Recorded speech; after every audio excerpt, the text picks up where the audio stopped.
One of the things I heard when I first came into this role was that government didn't really need to do much to get the space market going, that it was going to be all private sector led. And that's a good thing to say, but I kind of reminded a few of our friends in government that SpaceX wouldn't be where it is today without the support of NASA and, more importantly, the contracts that NASA has given to SpaceX. And it's been very reassuring in the last year to have a more sophisticated view right from the very top of government. I think from when we heard the Prime Minister down in Adelaide earlier this year, he said, I get it, government's got a big role to play here. The panel we've assembled for you this afternoon has representatives from a number of different parts of government who are focused on space, who are using space technology and space services to deliver for Australians every single day, and we're thrilled to have such an array of technical talent. So skilled and expertise to this panel that I'm not going to try and introduce them. I'm going to leave that to Aude. I will say that unfortunately Hugh Durant-White, the Chief Scientist of New South Wales, is not able to join us today, but sends his apologies, and we'll find another opportunity to bring his perspective to you. But we've got a little over an hour to get to grips with the role that government plays, to understand what each of these departments are doing, and to understand where they see Australian space going in the future. So, Aude, over to you. Please welcome our panellists.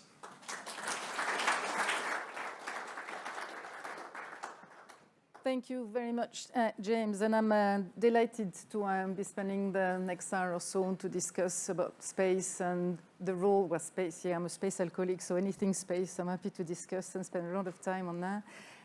Role of government as a customer, but also as an enabler. Three great experts on my left here that I will introduce in a second, and I will introduce myself too. But before I do that, I'd like to reflect on what I heard today, because there are a couple of things that really resonated with me. The first thing, Enrico, Mike said, what, $25 billion for the budget of NASA? We have some work to do. The next one, dinosaur versus space. I think you all know the link there. We know that the dinosaur got extinct because they didn't have a space program. So here you go, kapoof. Delighted to hear the Secretary saying that space is a critical infrastructure. Yes, space is a critical infrastructure.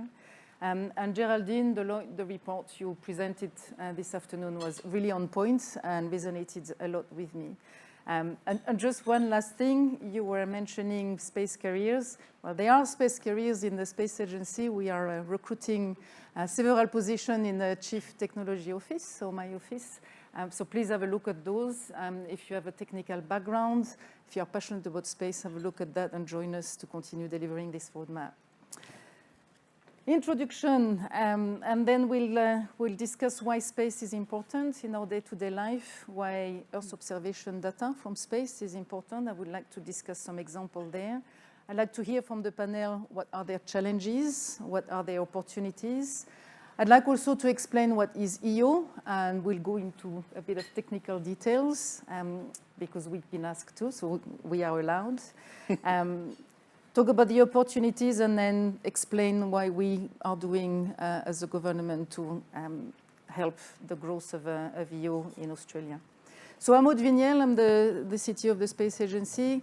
I started my career at the European Space Agency. I was fortunate enough to witness the launch of Ariane, the first Ariane in French Guiana, and I think that's where I caught the space bug.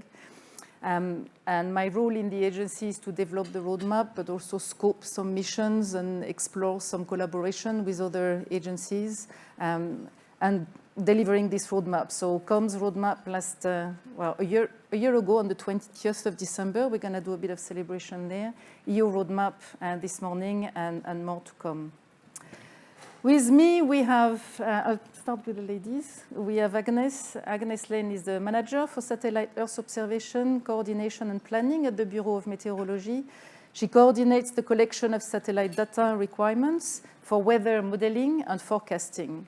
She also manages the Bureau's national and international relationships related to satellite data access.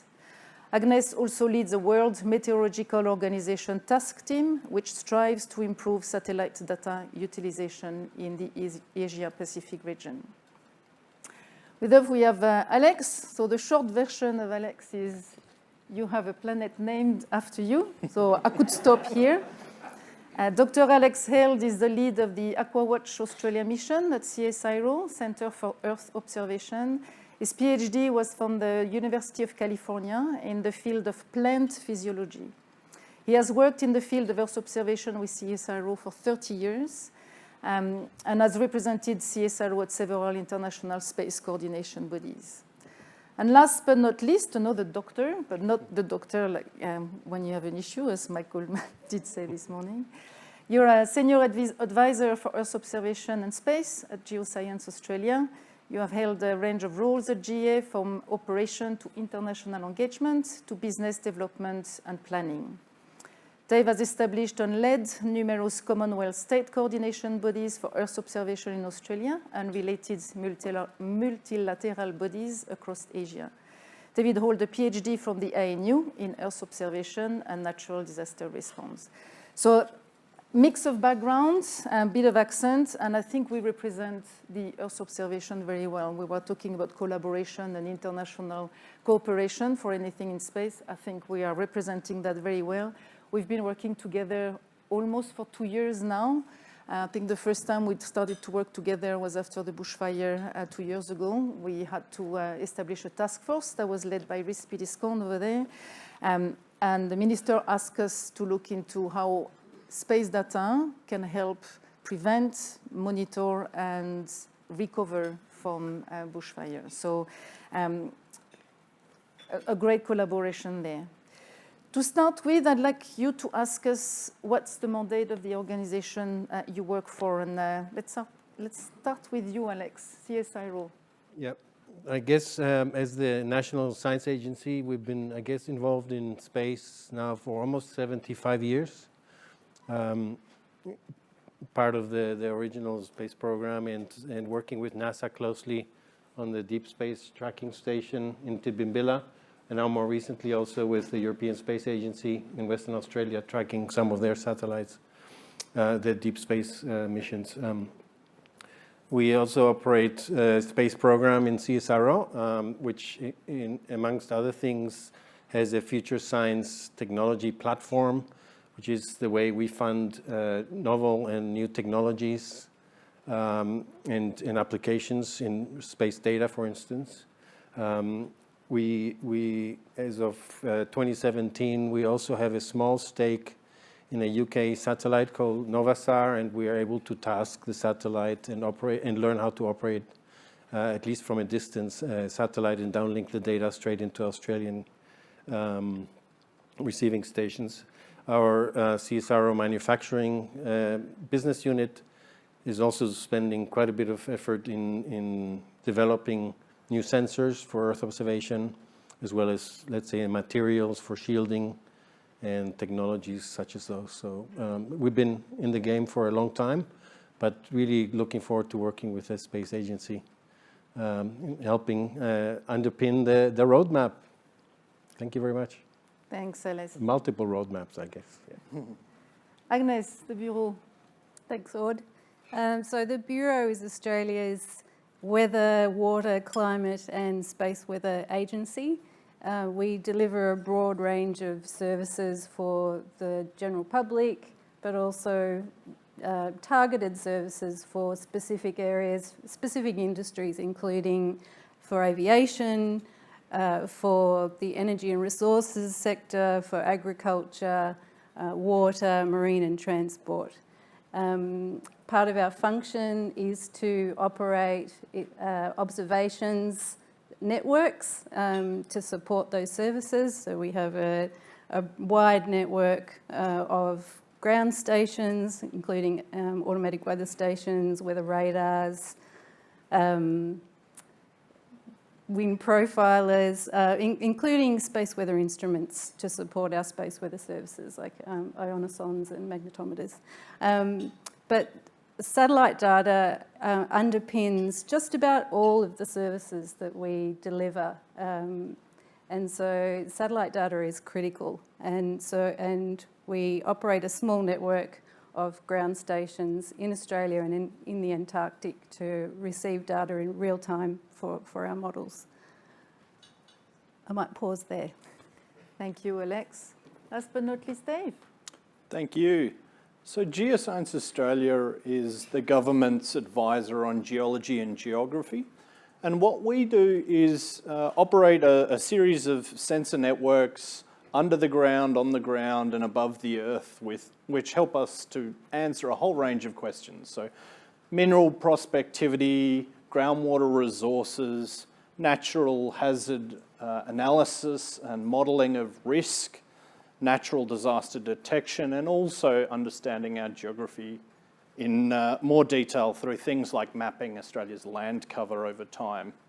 We do this through two main space utilisation programs, one being Positioning Australia, which we've heard a little bit about today, and one called Digital Earth Australia, which we'll get into a bit more detail through the panel. We also have a few programs which are very space-enabled, and so they really leverage all of the space data which we collect to give us answers around resource prospectivity in our Exploring for the Future program, to give us information around how to enable the Australian government with geospatial information through the Digital Atlas of Australia program, and also in partnership with CSIRO and the Bureau to work on something called the Australian Climate Service to try and give information around hazard and risk and natural disasters, again, with enablement from space data.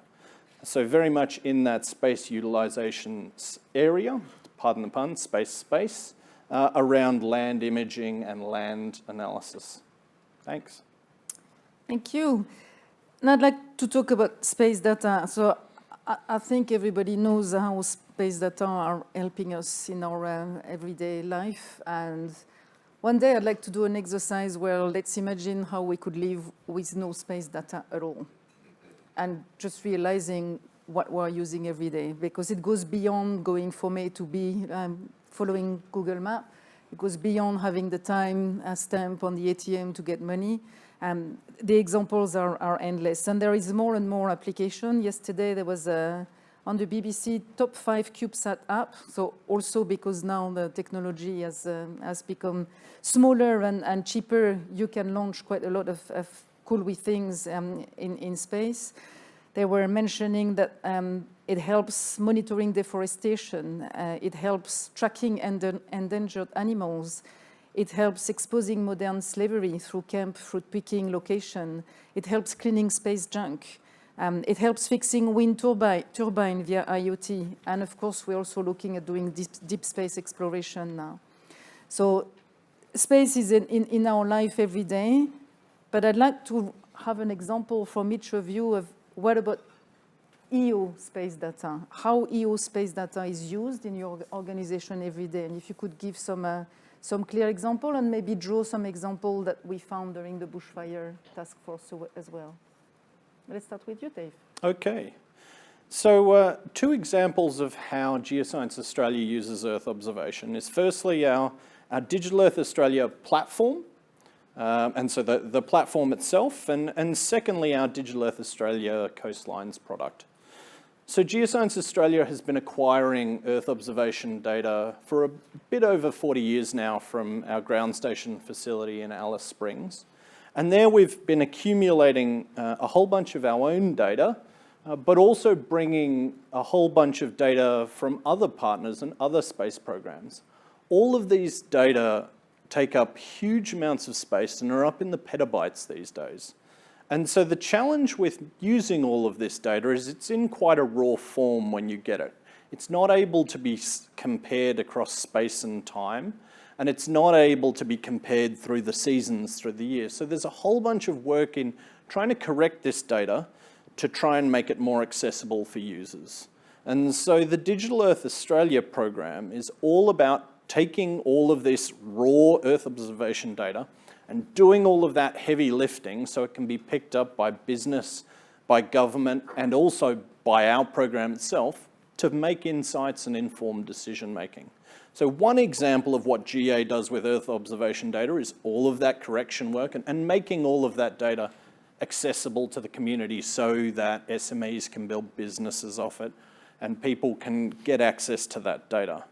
In terms of the insights we make from it ourselves, we've got a product we call DEA Coastlines, where we track coastal change since 1988. DEA Coastlines combines satellite data with tidal models and the tidal buoy network around the continent to map the typical location of the Australian coastline at mean sea level every year since 1988. Why would you do that? Well, the resulting coastlines allow you to give a detailed rate of change of how our beaches, our sand pits, our river mouths and our tidal flats have grown and eroded over time, which can inform all kinds of decision making from natural resource management through to urban planning and housing, all the way through to natural disaster planning and preparedness. Thank you. Agnes, some example from the Bureau? Thanks, Aude. We have two main uses of satellite data in the Bureau. One is as input into our models, our weather models, and the second application area is directly onto the forecaster's desktop. Our models use observations from satellites and also from in situ observations, but 95% of all the observations used in the models are from satellite, and all of those observations are from international satellites. The satellites have the greatest impact on reducing forecast error. And so we also use satellite data, real-time satellite data, on the forecaster's desk, mostly from geostationary satellites because the latency is quite low. Our bread and butter satellite is Himawari 8, which is a Japanese satellite, and the latency from that satellite is about 7 minutes from observations onto the forecaster's desk.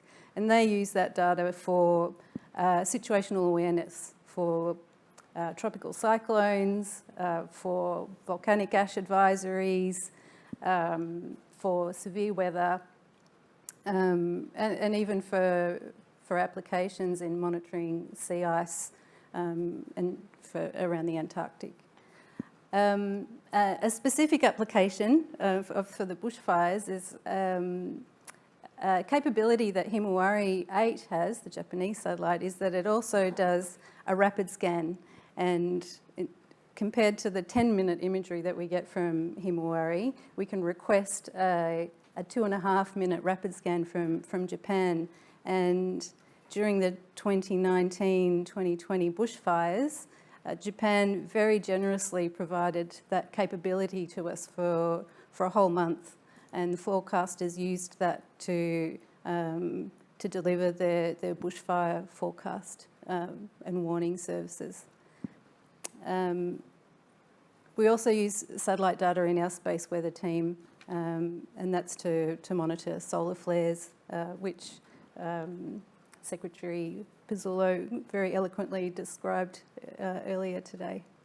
Yeah, because in 2026 there's going to be a peak of solar flare right on when we plan to send people on the moon. So we will need some space weather forecast indeed. Yes. Thank you, Alex. Thank you. And I guess complementing, let's say, operational agencies like Geoscience Australia and the Bureau, from a CSRO perspective, I guess we have about 80 application scientists who look at ways of using existing operational satellite data from Landsat or the European Copernicus program or from Himawari, but there's probably about 250 instruments in space operated by different agencies for instance, that are part of the Committee on Earth Observation Satellites that we work for, all the way from sea level rise altimeters, estimates of, and using new technologies like hyperspectral imaging sensors. So our scientists have been looking at ways of adapting what might be, let's say, global algorithms that are generically used for vegetation mapping or crop mapping, very much adapt them to Australian conditions and to our type of vegetation, if it's, for instance, for fuel load mapping and things like that. So a lot of the science that CSRO does and relies on is international satellite data sources from operational satellites, but also many, many science missions that agencies like NASA or the European Space Agency are launching constantly. Good examples, for instance, are the new sensors that are being used now for direct measurement of greenhouse gases and looking at how those are changing and increasing over time. Methane is something of interest at the moment, and there are sensors that we're tapping into that allows us to measure not only the accumulation over time, but the spatial distribution of where the main methane sources around the world might be. Water resources and water quality is an area that's of interest to us at the moment as part of the AquaWatch mission. And that's where you use, again, hyperspectral, high-resolution spectral imaging sensors to look at water quality parameters and map that around Australia, but also globally, using some of these maybe experimental sensors that we can get data from instruments, for instance, launched by the Italian Space Agency or the Japanese Space Agency and things like that. But those are a lot of really interesting applications that will eventually move into an operational system that might be used by the Bureau of Meteorology or by Geoscience Australia on a routine basis as we go forward. Thank you, Alex. So we have an example now of what EO data brings. I'd like to talk a bit about what is EO from space. We'll start with the satellite in space, with the sensors, and then we collect the data via ground station, and then we store this data. The roadmap of the Space Agency stopped there. Whoever wants to exploit this data and develop application, this is not our scope for the roadmap. And I believe that GPS has allowed a big revolution in application we will get on our phone. EO is going to go through the same. There's going to be a huge EO revolution, and we have even no idea today what kind of application we're going to have. So let's talk a bit about that. So first of all, there was two very famous orbits that we're all referring to, GEO versus LEO, and I'd like to spend a bit of time on that. What do you need to do what? And I'll start with you, Agnes. So you mentioned GEO. Can you explain why GEO and why not LEO, or why both of them? Yep, thanks, Aude. James gave us permission to get technical, so I will. So geostationary orbit, the satellite is positioned at 36,000 kilometres out into space, and it provides, I'll talk specifically about Himawari. It provides a full disk picture every 10 minutes with a really low latency, as I said, 7 minutes from observation down to the forecaster's desk. And so that provides us with real-time information for all the severe weather events that we need to monitor and provide warnings for. Himawari specifically has 16 channels in the visible and infrared, and we manipulate those channels to develop products. So there's one in particular that we have for volcanic ash, which highlights volcanic ash from cloud. There's a fog product that, there's a manipulation of the channels to highlight fog. That's the geos mainly. The weather models rely mainly on the LEO satellites, and largely because the payloads on the LEO satellites are the ones that have the greatest impact on our weather modelling. And there's a wide range of technologies that we use at the Bureau from payloads in LEO orbit.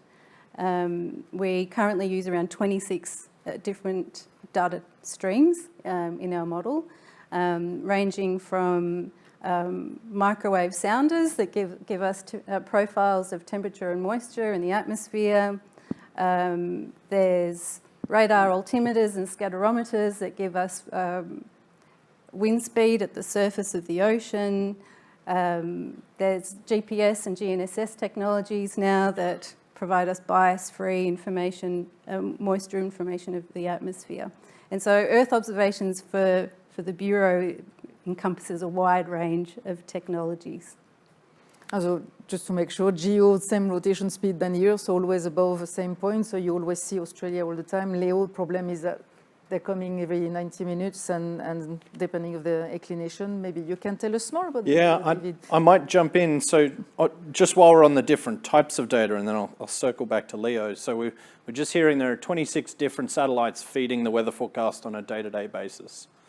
Of those different satellites, some have a similar data type, but there are 17 different types of Earth observing data out of the global CEOS, the Global Committee on Earth Observing Satellites. One of those is what we're accustomed to seeing on Google Earth. So when we think about imagery and Earth observation from space, we almost always go straight to Google Earth. That's one of the 17 data types. You've heard a few more from Agnes then, but there's a huge diversity of different data types, most of which are not useful to the human eye. Some are useful to the human eye, but most are purely an algorithm-driven exercise. So getting back to the orbit side, we've heard a bit about the geostationary orbit or the GEO orbit. In the low Earth orbit or the LEO orbit, for Earth observation, we're primarily talking about 400 to 800 kilometers. And these satellites run around the Earth constantly, and they stay in a fixed spot while the Earth rotates. And so they go around both the poles about every 100 minutes, which is why we see the vast majority of ground stations at the poles. And so we've got a huge amount of ground station capability up in the Arctic, and we heard before around the Bureau ground stations down in the Antarctic because they're going around the Earth every 100 minutes, and you'll see them more often. Whereas GA's station at Alice Springs will generally see a satellite 3 to 4 times a day. So that's the difference between GEO and LEO. And in the bushfire report, we found out that the revisit time was often an issue because when there is a fire, you would like to keep an eye on it all the time and not wait for the 20 minutes or 90 minutes repass. And then resolution was also an issue.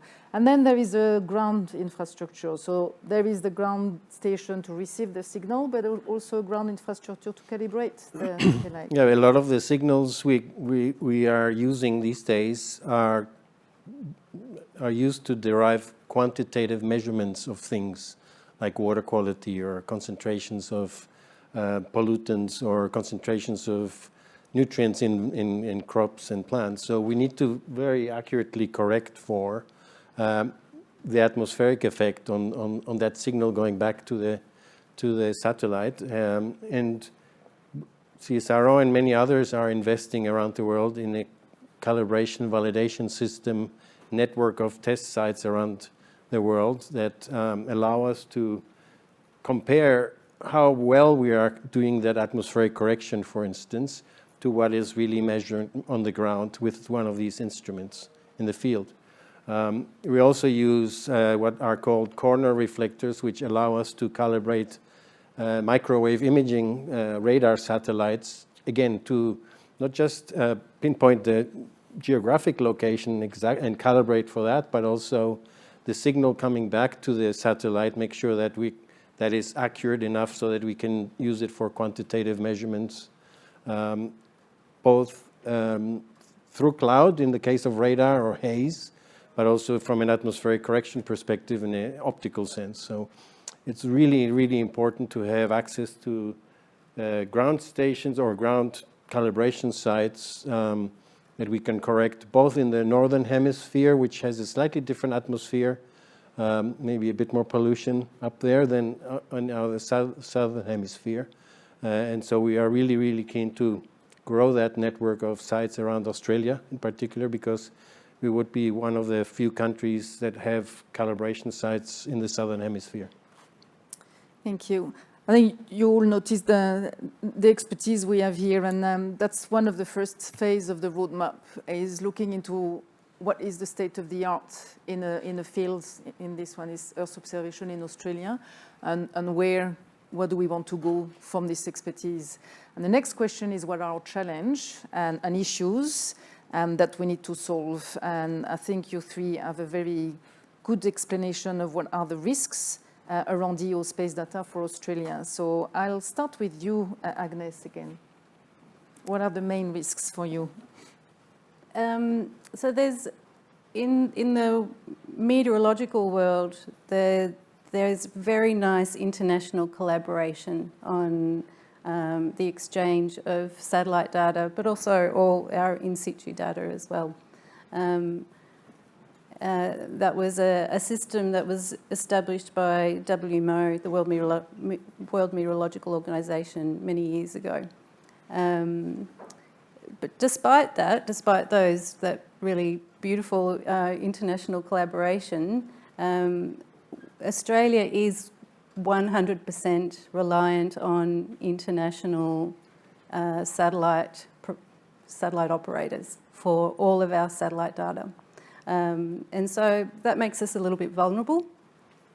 But also it means that we can't develop, it means that there are gaps, particularly in the Australian region, that we can't fill because we don't have our own program. I mean, we can influence international programs, and we do. We attend those international meetings, but not having at least a small sovereign capability means that there is that vulnerability.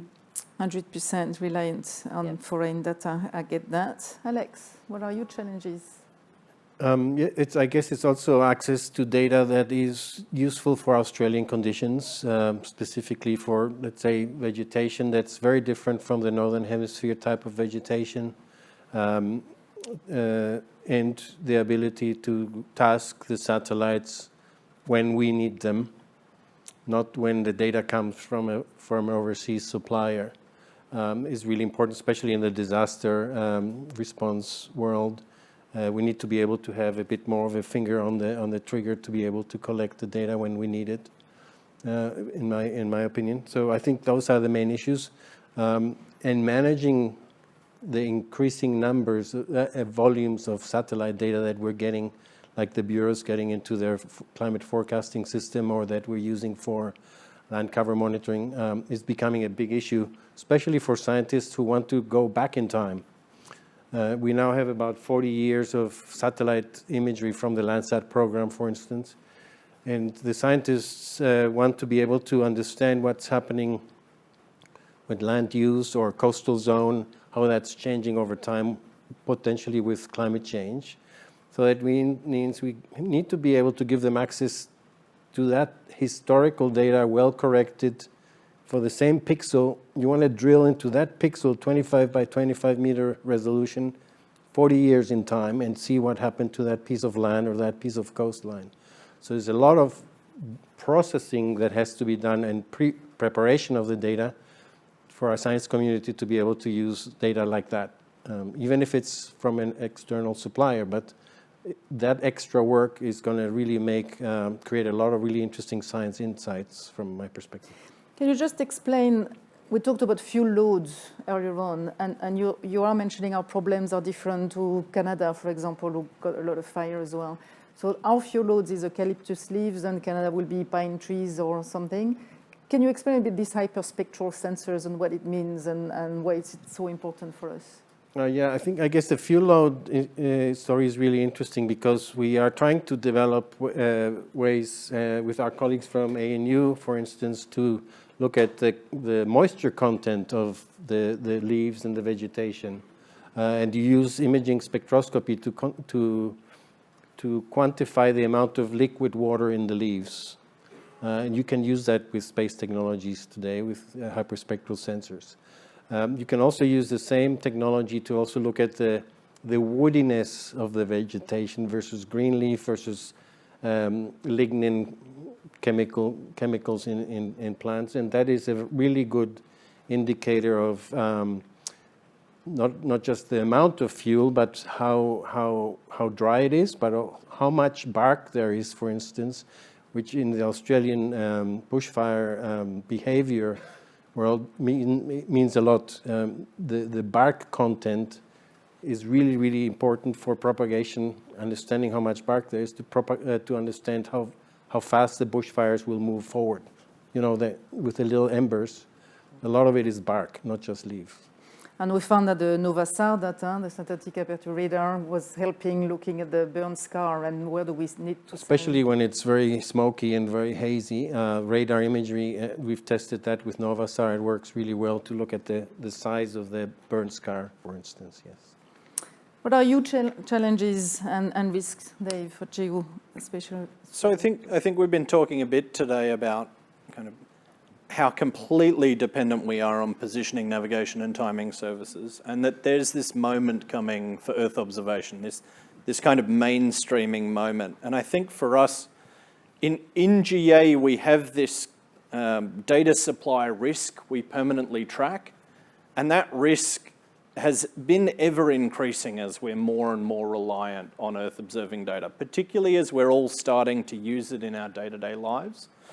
And so when we think about a data supply risk within GA, the way we think of it is three different types of that. One is an environmental risk. So we've heard a bit about space weather sources and space weather risks to Australian data supply. Technical risk, we've heard a bit about today, where satellites can have intentional interference, where they can have an issue and they can be interfered with. But also there can be accidental issues on spacecraft. So we were hearing just a bit before about the Landsat program. The Landsat 7 satellite, since the vast majority of its mission from 2003 to now, it's had a technical issue on it which makes it not that useful to the human eye. Where it's got a bug where it looks like Venetian blinds. Still fine for algorithms, but you have these technical faults which interrupt our data supply. And finally, probably one of the risks which we're increasingly worried around is the policy risk to data supply. And it's the ability of being 100% reliant on foreign satellite data for another country just to switch us off. And what does that look like? That's actually happened to us a few times, where we've been working really well on a satellite mission. Take, for example, back in the early 2000s, where we had a ground station reception agreement around the ALOS satellite. Decision was taken where that satellite was switched into a commercial mode, and then we lost access to that satellite seemingly overnight. So that data supply risk, where right now we're beholden to all of these global data policies instead of bilateral data policies with our kind of trusted partners, that's really something we're tracking a lot closer these days. Yeah. So these are the problems we have to solve, and this is what the EU roadmap that I'm sure you all read by now during lunchtime is trying to solve. So we are talking about focus segments, and I think if I ask each of you to explain one solution and opportunities you have to solve the problem you've just described, funny enough, they described 4 of the 5 focus segments. So let's start with you, Agnes. What can we do to solve the problems that you've just highlighted? Well, earlier this year, we worked with the University of New South Wales, Canberra Space, and on a feasibility study, which looked at can Australia build meteorological satellites? And we had a couple of workshops with the University of New South Wales. We started with 10 technologies that we use in our model, and I described a few of them before. And through that process, we had to narrow it down to 3 for the feasibility study. And so we had a couple of principles, a couple of criteria that we used to narrow it down to 3. And those principles were that the satellite data had to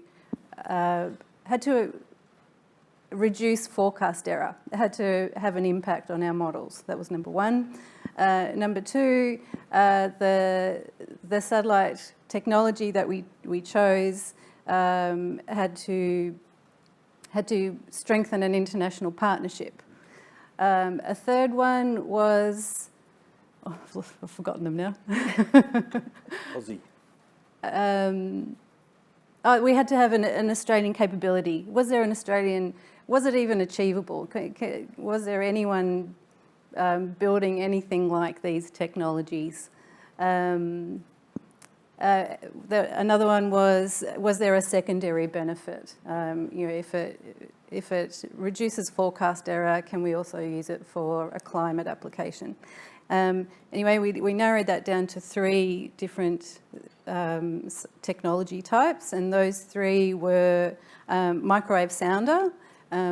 Microwave sounders, we know through various impact studies that they have the greatest impact on our weather model.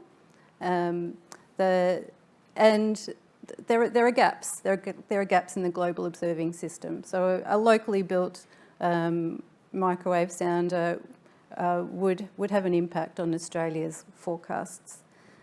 The second one we chose was a lightning mapper. And this is something that came about from a conversation we had with the Japan Meteorological Agency. As they're thinking about a lightning mapper for one of their upcoming missions. We don't actually have a satellite-based lightning mapper over Australia, and so this would definitely fill a gap. And the third one was a SAR for sea ice monitoring. The Bureau is looking at developing an Antarctic model. We currently have a global model, we have an Australian region model, we have very high resolution models over the states, and now we're looking at developing one for the Antarctic, and we need more data over the Antarctic region. We also operate a sea ice service for mariners around the Antarctic, and this would fill a gap. And so they're the 3 technologies that we chose, and they're all in the report, which is available on the UNSW website, and I think it's also referenced in the EO roadmap. Exciting mission. Dave, what would be your opportunities to solve your challenges? Thank you. So one of the challenges that we identified was the fact that in a lot of space programs, you have, particularly in land remote sensing, you have one satellite making one product. And we really don't have a huge number of players in land remote sensing where you're feeding in lots of the same type of satellite data to make one product. You have the European space program with one definition of red, quite literally, and the US space program with a different definition of red. And so as a country who has not had our own Earth-observing satellites, we thought one of the things which would be really great to try and take a step into sovereign capability would be a satellite to start helping us use all of the world's existing satellites, solving this European definition of red and US definition of red challenge. And so the mission we were looking at was something called a satellite cross-calibration radiometer. That's a bit of a mouthful. But what that means is actually something we did a few days ago, where we had the Landsat 8 satellite, which has been orbiting for years, and the Landsat 9 satellite, which is just going into orbit, just flying under the Landsat 9 satellite in its kind of ascension into its final orbit. Both spacecrafts were orbiting and imaging the exact same spot on Earth at the same time. So we worked with a bunch of universities and state governments in Queensland, New South Wales, and in WA to capture field data on the ground to help cross-calibrate between Landsat 8 and Landsat 9, to cross-calibrate their understanding of red.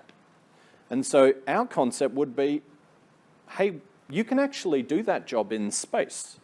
Our job as Australians could actually be to provide those cross-calibration services on behalf of the global observing community, and that would help us get at those bilateral arrangements to try and secure our own data supply, and then to help that along, I think a lot of the capabilities we're after are up in the several tons and the kind of really quite high complexity kind of ambition. But unfortunately in Australia right now, the most ambitious funded program we've got is around 6 kilos.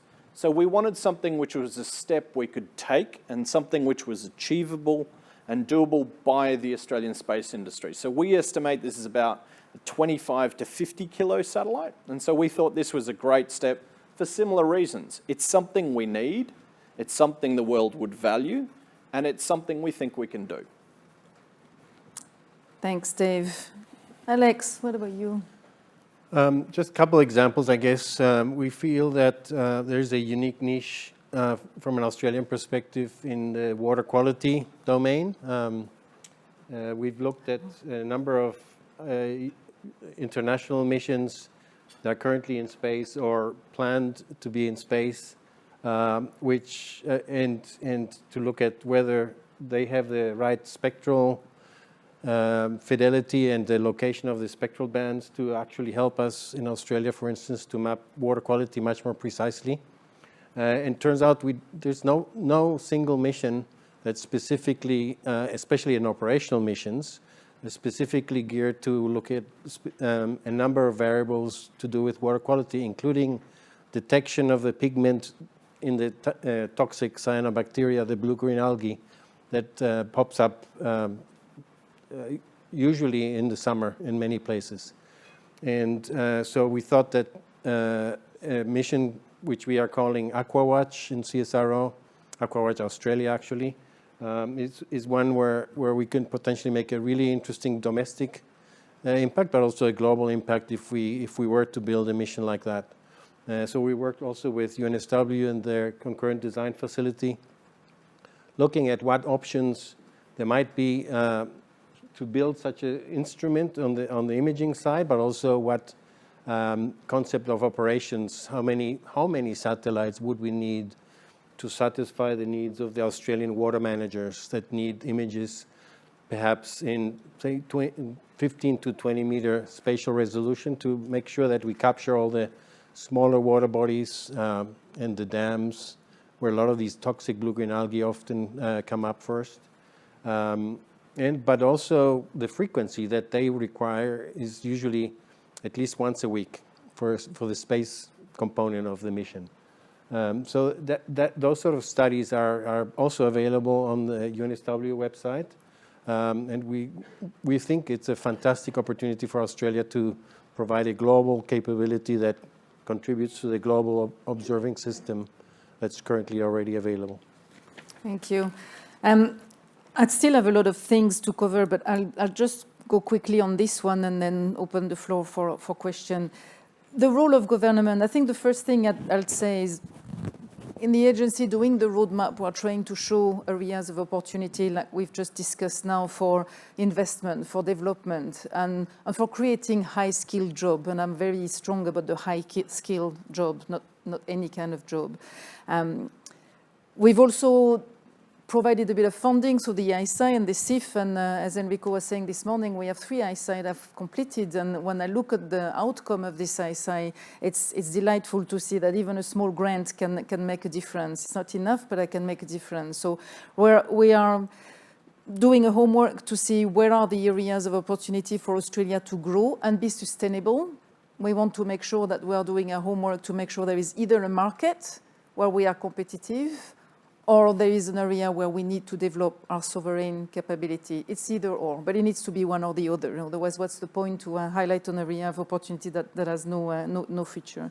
So that's the roadmap, that's the funding. I'd like to ask you each what you think the role of the government is in your organization, and then maybe we can open the floor, because there is one focus segment we haven't covered, but I'm sure we will have questions about it, if you read the roadmap. So you, Dave? I might set the context with a couple of numbers first and then let you guys jump in on the role. So in 2021, Deloitte did a detailed analysis in where does the economic impact actually come from? And what they found was that over 80% of the economic activity in Australia in our EO sector actually came from those free data sources. They came from the Landsats and the Himawaris. But actually, if we look at the way our sector's changing, we can see a clear swing towards commercial. So to date, all of the missions which have flown since the 60s have been 55% commercial, 45% government. If we look at the batch of missions coming up, what we can see is it's 99% commercial. We've got over 13,814 commercial missions on the books between now and 2030. So the question really becomes, how does government, with those couple of hundred missions it's going to be doing, understand how to use all of those commercial data which are coming along? Where are they going to fit in? And really, how can we become an informed customer? Thanks, Dave. Agnes? In the meteorological world, it's governments that that procure the satellites. Obviously, industry has a role in building, launching, and operating them. And until now, I can't think of an exception. I think they're all government operated. Government funded.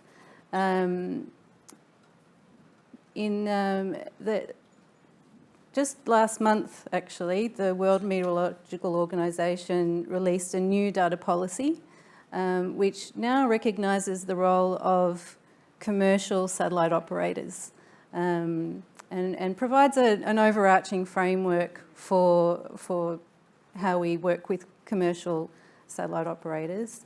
And in fact, the US and EUMETSAT have now signed contracts with Spire and GeoOptics for global licenses for GNSS radio occultation data. And that's the first, I think that's the first time that commercial data has been shared in that way in the meteorological community. So I think that's the role of the traditional role of government in the meteorological world. The Bureau's role, I think, will continue to be to specify requirements for missions. I think there will be, I've said we use 26 different satellites in our atmospheric model, and we'll continue to need to require even more in the future. Absolutely. Yeah. Thanks, Agnes. Alex? I guess from a government science agency perspective, I guess we're very keen to make sure that we can support and empower the Australian science community, the Earth observation community, the new developers of new sensors to become competitive internationally. So, for instance, collaborations with the SmartSat CRC and DST and others are helping us, and we're working with a number of startup companies to actually increase the TRL levels of some of the Australian technologies to a point where we can effectively be competitive internationally. So I guess from a science agency perspective, we're not just looking at the upstream technology development, but also the downstream data and the application of the data and data analytics, and helping create that part of the ecosystem as well and grow it over time, which as Deloitte would have said, is one of the biggest part of the space segment is the downstream data analytics part of the economy. So keen to help with that. Absolutely, thank you. I'm going to pause here and ask if there is any question from the floor. Oh, wow. You pick. Well, no, you pick.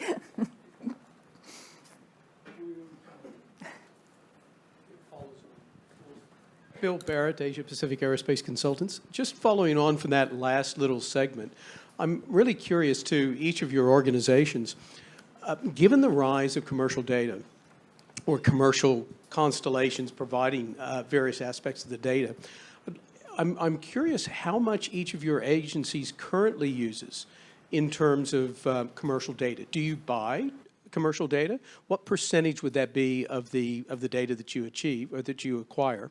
And then looking to the future, is that likely to increase?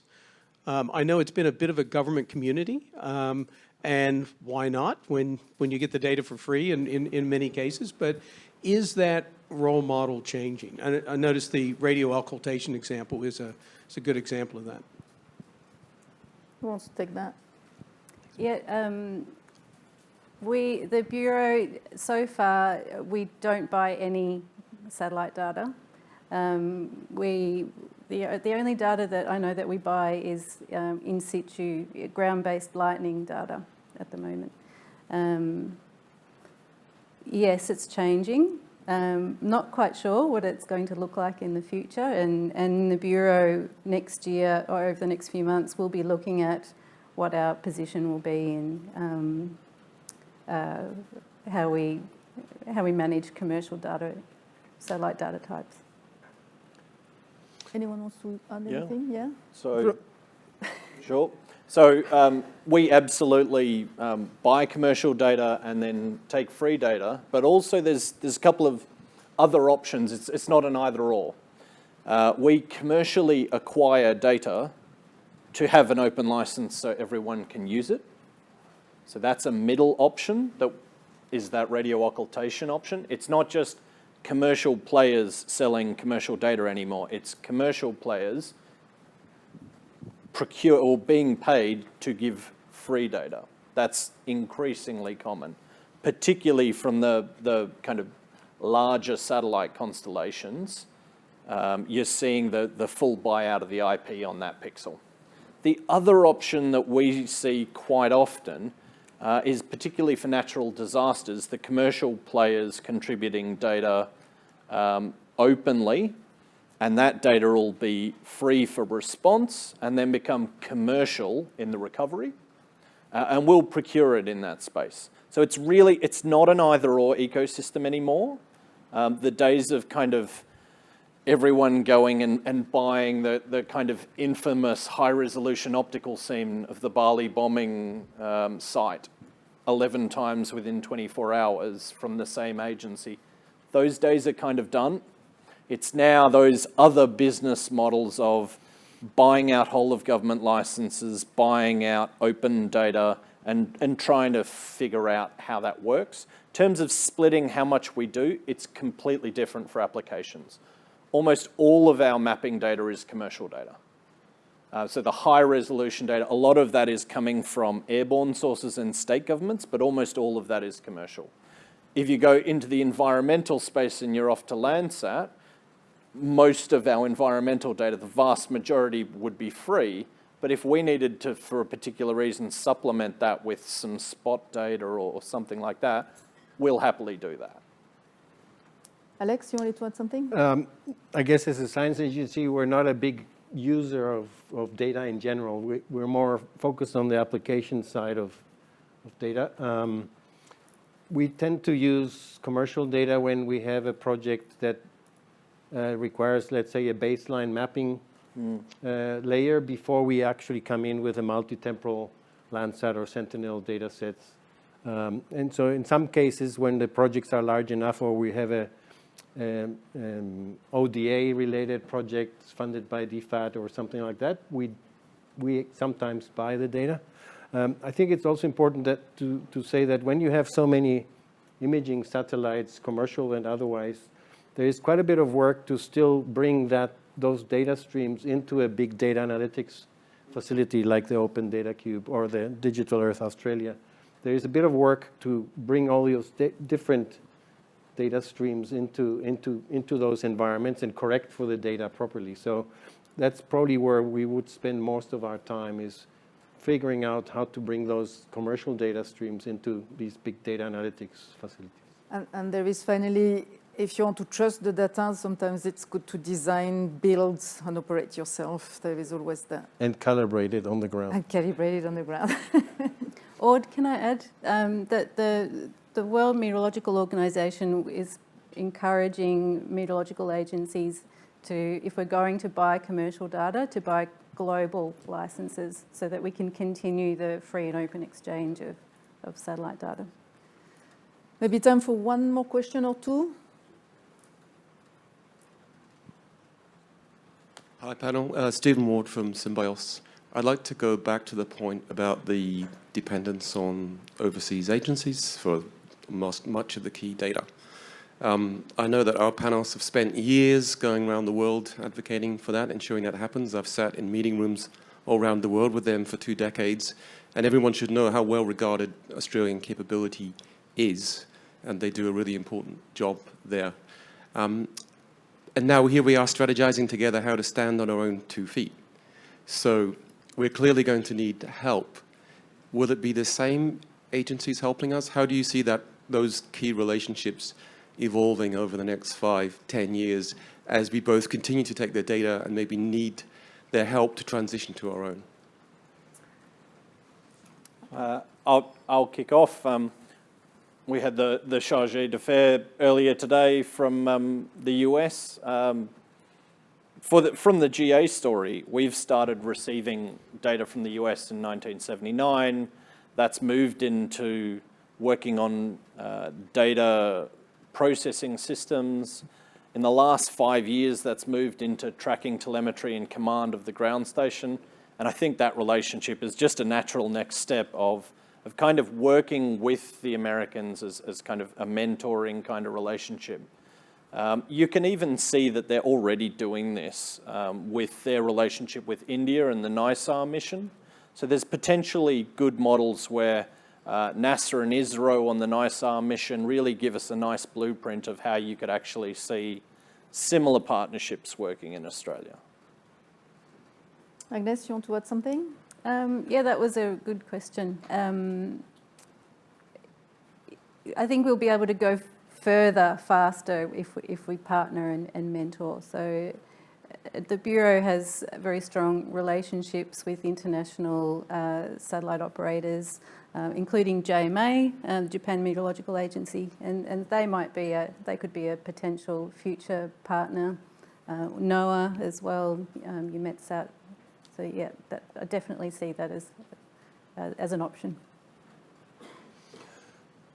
I think if we have a bit more skin in the game with hopefully our own space infrastructure, I think we will be able to accelerate those relationships even more by giving some data back.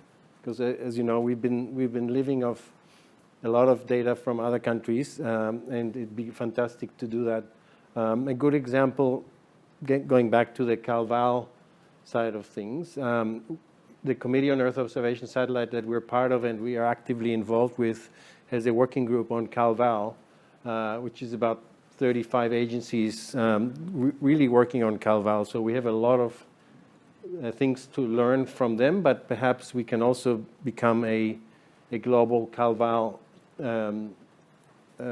superpower in some respects. It might not be as sexy as a space-based satellites, but I think from a global service perspective, it'd be a fantastic place for Australia to contribute to the international community.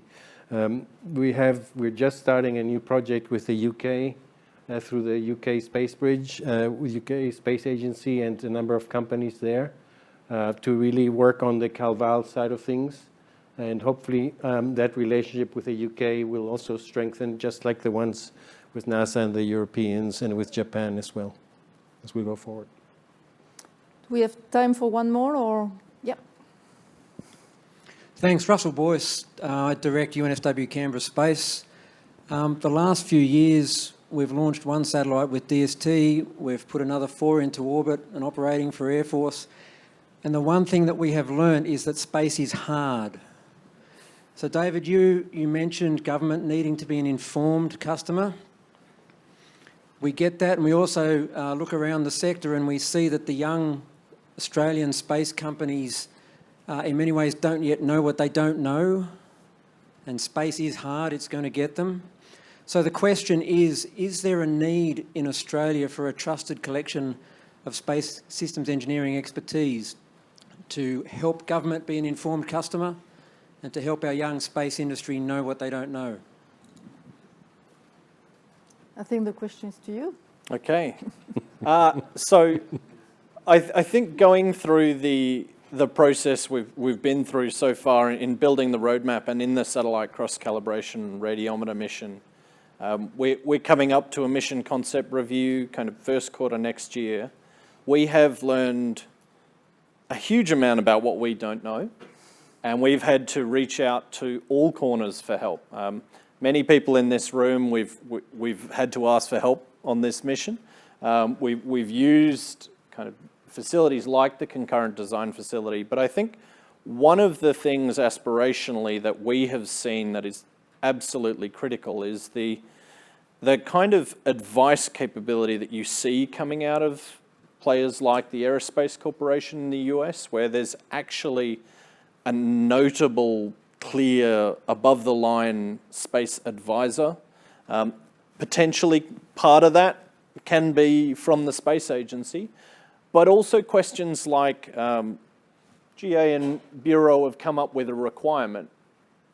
The requirement is based on data and our data needs, but we don't know if the engineering to make that sensor relate. I've said I need this resolution, but on the spacecraft, is that technically possible? Those types of expertise, I definitely think we're going to need. And I think we really are at the start of, as you say, not knowing what we don't know. But I think we do know we're going to need some help, and there probably is a position for such a capability. Do you want to, turning on my panel chair, do you want to talk about how much of that you see going on within ASA versus outside ASA? And what the role of the Chief Technology Officer really is? Thank you, Dave.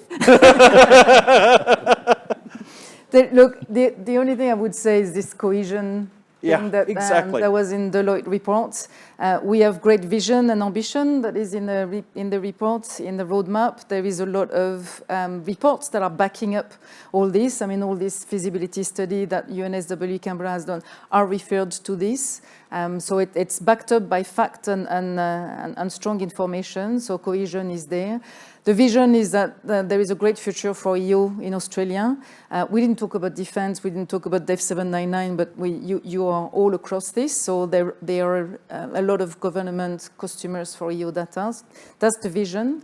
The ambition is to make national missions and payloads in Australia. There is an opportunity. This is demonstrated in the roadmap. So that's the ambition of the roadmap, and we can't do that alone. We need to do that all together with academia. And actually, this is a great moment to acknowledge the technical advisory group with whom we developed this roadmap. 17 agencies, organizations, academia, defense were part of the tag. We have consulted extensively with the industry as well. So please read the roadmap. If we missed anything, come back to us. Let us know what we have to do better. But yeah, we have a great future in front of us, and we rely on you to do all this. So thank you very much. And I will finish by saying that I don't know about you, but that roadmap for me is going straight to the pool room. That's it. Thank you very much, and thank you to the panel for your great expertise.